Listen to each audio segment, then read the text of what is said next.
Hello, Salibonani Makadi Muri Zimbabwe. Welcome to another episode of the Girls Table podcast. I'm your host, Louisa Mwatse. This podcast will deliver content surrounding gender and electoral processes, along with other relevant information. Let's get on with our topic for the day, which is understanding the importance of a manifesto. With the upcoming elections, candidates running for office are expected to produce a manifesto which should be accessible to the general public. To discuss further why it is important for this to happen and how it helps voters, I have a young lady with me to further discuss this topic. Hi, my name is Louisa Mwatse, poetry and article writer, currently in administration and finance intern at Yellow World. I stay in Ward 9, Bopuma constituents. Cynthia, welcome to the show. Glad to have you. From your own understanding, what is a manifesto? To me, a manifesto is a declaration of intentions, objectives, or motives.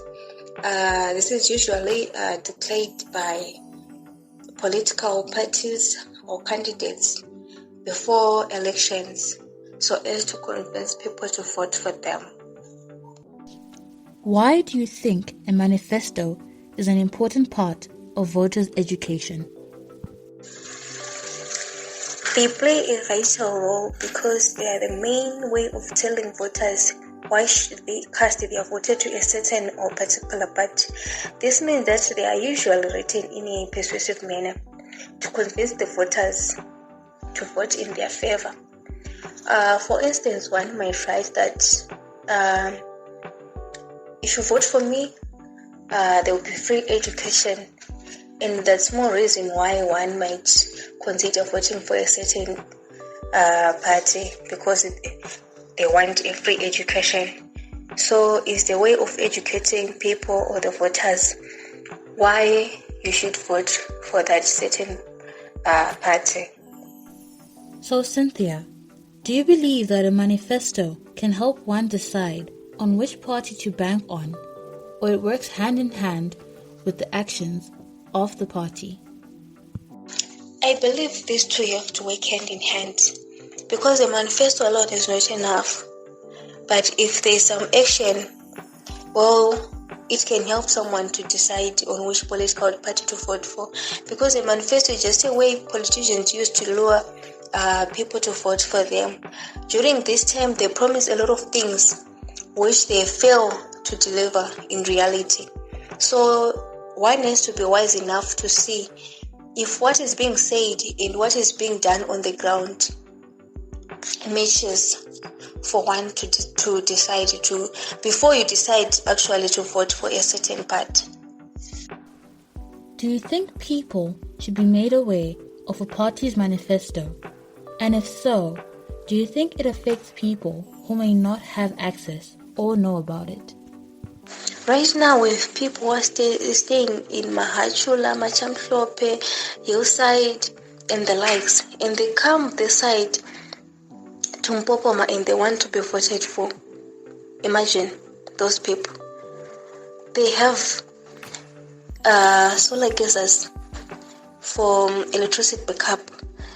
They have bowls, they have jojo tanks for water backups. And if we tell them about the water cards, the power cards that you are facing the side, they won't even understand.